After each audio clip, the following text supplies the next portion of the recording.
Meus amigos, que jogo é esse, né? Esse jogo tem história para contar, né? O início de jogo soberano do United, até os 60 minutos, 2-0 no placar, 4-2 no agregado, vaga garantida. Depois disso, um time que apaga, vê o Lyon empatar, 2-2, e ainda tem um final de jogo terrível, mas expulsão do lado do Lyon. Aí a gente acha, né? O jogo agora fica de novo pro lado do United.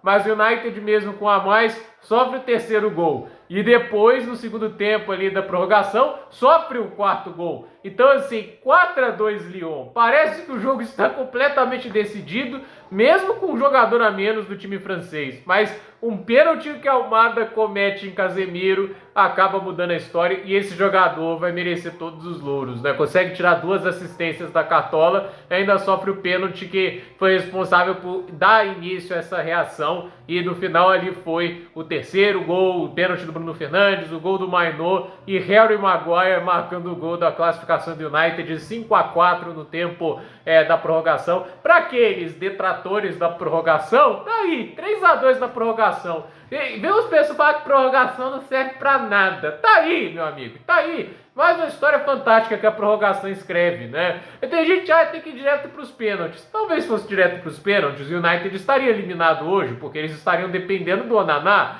porque o Onaná não tá catando bem, apesar de toda aquela alegria ali no final do jogo, totalmente, assim, legal, né? O time classificou, é óbvio que você vai estar alegre, mas não é como se ele tivesse catado bem, né? Mas fato é que, assim, se bem que eu vou dar até uma passadinha de pano, né? Que todo mundo tá martelando o coitado do Onaná, né? No segundo gol, ele fez uma defesa muito impressionante, e aí ninguém do defesa do United foi buscar o rebote e o Lacazette empatou, né? Mas fato é que, assim, o Manchester United sobrevive porque não parou de lutar. Mas, há de se dizer, né, tipo assim, eu não sei se o time leva o caneco com esse tipo de jogo, né, porque alterna os momentos, tem momentos interessantes, né, o primeiro tempo do time foi bom, mas o segundo tempo é uma desgraça, entende? E o Rubem Amorim não é um técnico versátil, né? Ele é um cara que manteve os 3 zagueiros mesmo com um jogador a mais. Ele não consegue mudar a filosofia de jogo dele para conseguir mais resultados. Eu não vejo lógica você tá com a mais e manter 3 zagueiros, né? Tem até um seguidor lá que a gente troca muita mensagem, eu sigo ele lá no Twitter, né?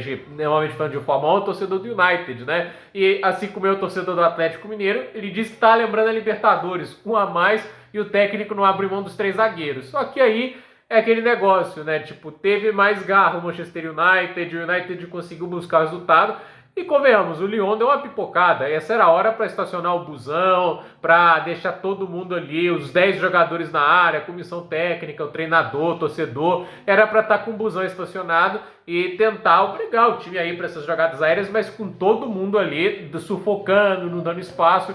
E não foi o que o time fez, né? O time ali não estava com o ônibus todo estacionado, ainda estava querendo sair alguns contra-ataques, né? Porque, ok, eles conseguiram ali gerar oportunidades nos contra-ataques. O gol que daria ali a classificação com o Cherki, e aí depois o pênalti que acabou virando 4-2. Tudo bem, o time conseguiu marcar 2 gols por causa dessa postura ali, mas a partir do momento que marcou o terceiro, né, e o quarto gol, retranca, né, gente? Eu não vejo nada de errado em um clube estacionar o ônibus, ainda mais com a menos, e podendo conseguir uma vaga às semifinais da Europa League. Mas não é o que o Manchester United assim, não é o que o Manchester United teve que encarar. Ele não teve que encarar um busão, teve que encarar uma defesa que bagunçou-se completamente no final, não sabia o que fazer. E o Paulo Fonseca, a meu ver, tipo assim, ele fez um trabalho obviamente bom para levar o Lyon vivo até no segundo tempo, né? O primeiro tempo da prorrogação funcionava bem, né? Porque o United, assim,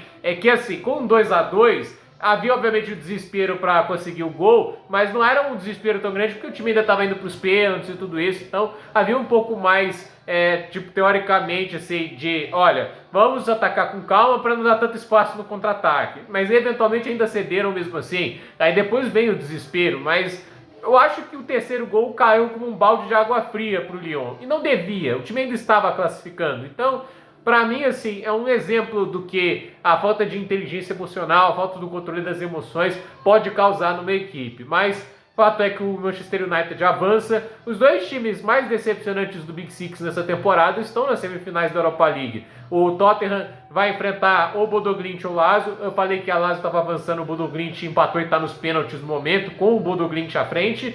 E o United enfrenta o Atlético Bilbao, treinado pelo Ernesto Valverde, a meu ver um técnico superior ao Paulo Fonseca. Vão enfrentar uma equipe que, a meu ver, tecnicamente é superior a esse Lyon. Eu acho assim, o time do Atlético Bilbao muito bom, Gorka Guruzeta, os irmãos Williams, né, tanto o Nico quanto o Iñaki Williams. Esse time do Atlético Bilbao é muito perigoso, é um time que não dá para ser subestimado, então vamos ver o que acontece. É uma grande semifinal de Europa League e acho que assim, a Europa League mais uma vez mostra seu valor, né? Pode não ser o topo da Europa, mas que é um lugar super divertido e carismático, isso é inegável, né? Não é à toa que a Europa League nos proporciona tantas histórias incríveis nos últimos anos. Então, gente, por esse vídeo é isso, dúvida nos comentários, deixe seu like, se inscreva no canal, compartilhe esse vídeo e até o próximo vídeo.